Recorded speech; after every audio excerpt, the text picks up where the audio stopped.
नमस्कार, नवभारत की इस खास चर्चा में आपका स्वागत है। मैं हूं अनिल सिंह। मॉनसून के दौरान बीमारियां बढ़ जाती हैं। ऐसे में आज के इस वीडियो में हम मॉनसून के दौरान होने वाली बीमारी पर बातचीत करने वाले हैं। इस विषय पर बात करने के लिए हमारे साथ मौजूद हैं डॉक्टर रोहित। नमस्ते। डॉक्टर रोहित, नवभारत की इस खास चर्चा में आपका स्वागत है। इस खास चर्चा की शुरुआत हम इसी सवाल से करना चाहेंगे कि मॉनसून के दौरान बीमारियां अचानक से बढ़ जाती हैं। आखिर इसके पीछे क्या कारण है? देखिए, भारत जो है ये देश है जहाँ पे मानसून, समर, विंटर ये 3 सीज़न ज़्यादातर होते हैं। और ये जो सिटीज़ हैं इंडिया में, जैसे मुंबई है, यहाँ पे मानसून की वजह से वाटर लॉगिंग की जी। समस्या भी काफ़ी हद तक हम देखते हैं। और मानसून के बाद में कुछ तापमान जो बढ़ जाता है, जी, जी। उसकी वजह से डिहाइड्रेशन हो या फिर बॉडी में फीवर आना, वायरल इन्फेक्शंस, इनकी फ्रीक्वेंसी काफ़ी बढ़ जाती है। तो वायरल इन्फेक्शन जैसे इन्फ्लुएंजा जिसको हम कहते हैं, या फिर जो फीवर्स हैं, क्योंकि ये बारिश में जब वाटर लॉगिंग होती है तो उसकी वजह से मॉस्किटोज की भी जो उपद्रव होता है, जो मच्छरों का, तो उसके वेक्टर बोर्न जो डिसीजेस होते हैं, जैसे कि मलेरिया, डेंगू, ये भी काफी हद तक ये बारिश के मौसम में फैलते हैं। और जो पानी, दूषित पानी होता है, उसका भी पीने के पानी के साथ पोल्यूट होने की वजह से भी cholera, typhoid, loose motions, gastroenteritis, diarrhoea, ये भी बीमारियां काफी हद तक मानसून में बढ़ जाती हैं। अच्छा, इससे बचाव के लिए क्या उपाय है डॉक्टर साहब? देखिए, ये तो ज़्यादातर जब बारिश ज़ोर से हो रही हो, तो आप भीगे ना, और कुछ ज़रूरी काम हो तो ही बाहर निकलें। रही बात घर के आसपास जो एरियाज़ होते हैं, वहाँ पे वाटर लॉगिंग होने ना दें, क्योंकि वाटर लॉगिंग होने पे वहाँ पे जो मॉस्किटोज़ होते हैं, वो अपने एग्स ले करते हैं, तो मलेरिया, डेंगू ये सब बीमारियाँ बढ़ती हैं। अगर वाटर लॉग्ड एरियाज़ में कई बार हम देखते हैं कि लोग चल के जाते हैं जब, तब लेप्टोस्पायरोसिस जैसी बीमारियां भी, खतरनाक बीमारियां भी हो सकती हैं ये बरसात के मौसम जी। में। तो वाटर लॉग्ड एरियाज जहाँ पे हो, नाले हों, तो उसमें हम चल के न जाएं और उस पानी से, दूषित पानी से संपर्क टालें। तो ऐसे इलाके होते हैं जहाँ चल के ही जाना एकमात्र विकल्प होता चल है। के ही तो जाना एक चल मात्र, के चले भी गए तो उसके बाद उन्हें क्या करना चाहिए? उसके बाद इमीडिएटली हाथ पाँव साफ धो लेने चाहिए। अगर कोई खुले जख्म हो जहाँ पे वो पानी का संपर्क आ रहा है, तो उसे कोई डिसइंफेक्टेंट से साफ कर लें। और अगर उसके बावजूद अगर बुखार आए या कोई बीमारी अपने को लगे कि है, तो अपने नज़दीकी डॉक्टर को तुरंत संपर्क करें, ताकि उसका अर्ली डायग्नोसिस और जल्द से जल्द ट्रीटमेंट हो सके। और रही बात जो अपने वाटर बोर्न डिसीजेस हैं, जैसे कॉलेरा, टाइफाइड, वो जो पानी, दूषित पानी पीने से होते हैं, तो ये बारिश के मौसम में पानी उबाल कर ही पिएँ, सबसे पहली बात। दूसरी बात, बाहर जो थालों पे खाना मिलता है, वो खाना टालें, जो कोल्ड फूड है, और जनरली गरम फूड ही, कुक्ड फूड ही खाएँ, कच्ची सब्जियाँ खाना टालें बाहर की, ये सब अवॉइड करना बेहतर होगा। तो ये मतलब कुछ जंक तरह फूड अवॉइड करने को इस मौसम में कह रहे जंक हैं आप? फूड है, स्ट्रीट फूड जो हम कहते हैं, जो पानी पूरी है या फिर चटनियाँ जी। हैं, ये सब बाहर की खाना अवॉइड करें, घर का ही खाएँ, ताज़ा खाना खाएँ, गरम खाना खाएँ, क्योंकि मक्खियाँ जो होती हैं, इनके द्वारा भी बरसात के मौसम में हम देखते हैं कि टाइफाइड, कॉलेरा ये सब बीमारियाँ फैलती हैं। तो इन लोगों के लक्षण क्या होते हैं? देखिए, जिनको अगर फूड बोर्न बीमारी है, मतलब दूषित पानी पीने से है, तो नौसिया होना, मतलब मतली की तरह लगना, उल्टियाँ होना, लूज़ मोशंस होना। अब ये जब लूज़ मोशंस ज़्यादा प्रमाण से होते हैं, पेट में दर्द होना, बुखार आना, ये सिम्पटम्स हैं। जब मलेरिया, डेंगू, इनके सिम्पटम्स तीव्र तरह से बदन में दर्द होना, आपको वीकनेस महसूस होना, कमज़ोरी महसूस होना, बुखार आना, ठंड लग के बुखार आना, जिसको हम इंग्लिश में फीवर विद चिल्स ये कहते हैं। तो ये लक्षण दिखने पे त्वरित ब्लड टेस्ट करके अपने नज़दीकी डॉक्टर या फिर जो आरोग्य केंद्र है, वहाँ पे जाके आप संपर्क कर सकते हैं। तो फिर आपकी डायग्नोसिस में जल्दी हो सकती है। जी। डॉक्टर साहब, मैं आपसे ये भी जानना चाहूँगा कि पल्मोनरी डिजीज़ेज़ जो होते हैं, है ना? करेक्ट। संक्रामक रोग जिन्हें हम कहते हैं, वो कितने प्रकार के होते हैं? कई बार हम दवाखाने जब जाते हैं, तो हमें बहुत सारे नाम पता चलते हैं, जैसे सीओपीडी या ब्रोंकाइटिस के रोग, है ना? ये सारी चीज़ें पता चलती हैं, तो ये इतने कठिन शब्द होते हैं कि हमें समझ नहीं आता। तो आप आसान भाषा में अगर समझा सकें कि पल्मोनरी डिजीज़ेज़ कितने प्रकार के होते हैं? ये आपने सर बहुत अच्छा सवाल किया है, क्योंकि आज की तारीख में बहुत ही रिलेवेंट सवाल है। और ये हर घर में हमको ये पल्मोनरी डिसीजेस के रुग्ण देखने को मिलते हैं आजकल। वो कॉमन कोल्ड से लेके लंग कैंसर तक सारी बीमारियां ये पल्मोनरी डिसीजेस में आती हैं। अभी जी। 2 साल पहले ही हमने एक महामारी को झेला था, जो कोविड थी, कोविड। जी। जो भी एक पल्मोनरी डिसीज थी, जिससे हम बहुत सब साथ में मिलके और हमारी साइंटिफिक कम्युनिटी और सब लोगों के इसकी वजह से हम उससे बहुत जल्दी बाहर आ पाए। तो ये भी जी। एक बहुत बड़ी आपदा थी कोविड, जो भी एक पल्मोनरी डिसीज है। तो बेसिकली जो पल्मोनरी डिसीजेस होते हैं, इसमें 2 प्रकार की बीमारियां होती हैं। एक होती है जो इन्फेक्शन जिसे हम कहते हैं, जो बाहर से कोई जंतु बॉडी में, शरीर में अपने प्रवेश करके वो बीमारियों को संसर्ग करते हैं या बढ़ाते हैं। जिसमें अभी आपके ट्यूबरक्लोसिस, जो क्षय रोग जिसे हम कहते हैं, या जी। फिर न्यूमोनिया जिसे हम कहते हैं, इनका ये सब बीमारियां उसमें शुमार होती हैं।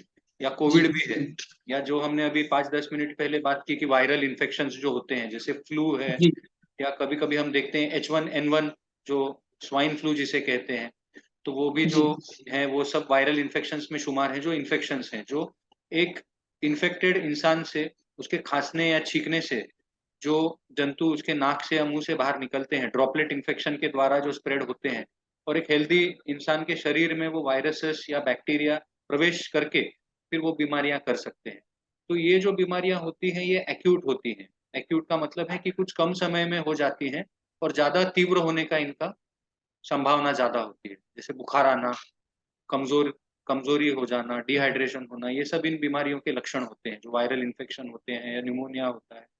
और जो दूसरे बीमारियाँ जिनका आपने अभी बहुत अच्छी तरह से ज़िक्र किया कि जो सीओपीडी है, जो ब्रोंकाइटिस है, ये इन्फेक्टिव बीमारियाँ नहीं होती।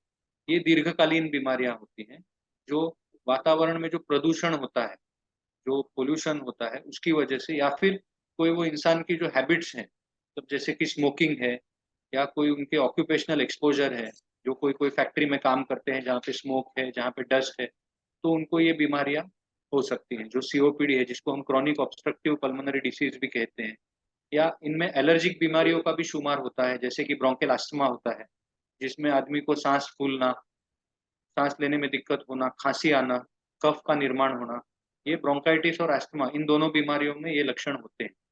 कई बार हमें ये भी देखने को मिलता है कि खाँसने पे, खाँसी में खून आता है, जिसको जी। हीमोप्टिसिस ऐसे कहते हैं। तो ये बहुत जी। डरावनी चीज़ है कि कोई आदमी अपनी खाँसी में देख ले कि कफ के अंदर खून है, तो वो डर जाता है। तो ये टीबी टीबी का लक्षण हो सकता है, या न्यूमोनिया का लक्षण हो सकता है, या वो इंसान अगर स्मोकर हो, तो फिर लंग कैंसर या कर्क रोग जिसे हम कहते हैं, उसका भी लक्षण ये हो सकता है। तो ये सब अलग-अलग विभिन्न प्रकार की फेफड़े की पल्मोनरी बीमारियाँ हैं। तो मैं आपसे ये जानना चाहूँगा, आपने बताया कि पल्मोनरी डिज़ीज़ जो होती है वो बड़े तौर पर 2 प्रकार की होती है। दोनों प्रकार में बचाव का क्या रास्ता है? बराबर। ये जो इन्फेक्शन है, जो हमने कोविड की महामारी में जो रूल्स फॉलो किए थे, तो वो सोशल डिस्टेंसिंग मेंटेन करना, खाँसते या छींकते वक़्त अपने माउथ को कवर करना, मास्क का प्रयोग करना क्राउडेड एरियाज़ में जाते वक़्त, और सबसे ज़रूरी मतलब अपने हाथ फ्रीक्वेंटली वॉश करें, जब कोई सरफेस से हम ये करते हैं, कॉन्टैक्ट में आते हैं। और अगर अपने को इसमें से कोई लक्षण हो, जैसे खाँसी, दीर्घकालीन खाँसी जो 2 हफ्ते से ज़्यादा चल रही है, ज़्यादा बुखार आना, मतलब बॉडी टेम्परेचर 100.4 डिग्री फ़ारेनहाइट से ज़्यादा होना, या फिर कोई भी लक्षण अगर हमें महसूस हो, तो अपने नज़दीकी आरोग्य केंद्र में जल्द से जल्द संपर्क करके रिलेवेंट इन्वेस्टिगेशंस कर लें, ताकि ये डिटेक्ट हो जाएँ। और रही बात जो नॉन इन्फेक्टिव बीमारियाँ हैं इनकी, जैसे आपने सीओपीडी कहा, या ब्रोंकियल अस्थमा कहा, या लंग कैंसर कहा, तो इसमें 2 स्तर पे इसके बचाव किए जा सकते हैं। एक तो कम्युनिटी लेवल पे, मतलब जो हम आज देखते हैं कि इलेक्ट्रिकल व्हीकल्स बढ़ रहे हैं। जी। इलेक्ट्रिकल व्हीकल्स मार्केट में आ चुके हैं, और जो गवर्नमेंट है वो सरकार इलेक्ट्रिकल व्हीकल्स को प्रोत्साहन दे रही है। डीज़ल व्हीकल्स, पेट्रोल व्हीकल्स से ज़्यादा उन्हें प्रोत्साहन दिया जा रहा है, क्योंकि उनसे पॉल्यूशन कम होता है। जो प्रदूषण होता है, वायु प्रदूषण जिसे हम कहते हैं, ये ऐसा देखा गया है कि ईंधन के जलने से, जो पेट्रोल, डीज़ल है, जो भस्म ईंधन है, इनके जलने से ज़्यादा प्रमाण में वायु प्रदूषण होता है, जिससे पॉल्यूशन से बीमारियाँ फैलती हैं। पॉल्यूशन से बीमारियाँ ज़्यादा होती हैं। तो इलेक्ट्रिकल व्हीकल्स का यूज़ ज़्यादा करना।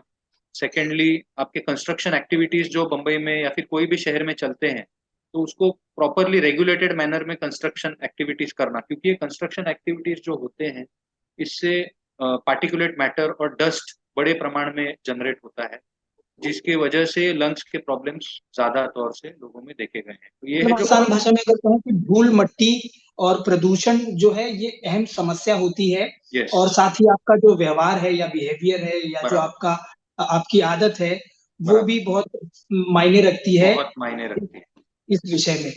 तो प्रदूषण का जब आपने जिक्र किया है तो मैं ये पूछना चाहता हूँ आपसे कि जाने अनजाने में हम शहर में रहने वाले लोग जो हैं वो प्रदूषण का शिकार तो हो ही रहे हैं।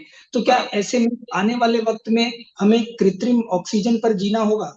क्योंकि वो भी एक विकल्प मार्केट में आजकल अवेलेबल हुआ है और कोविड के दौरान हमने देखा कि लोग घर में ऑक्सीजन किट रखने लगे हैं, है ना? ऐसी भी एक समस्या सामने आई थी। तो क्या वो दौर अब दूर नहीं है?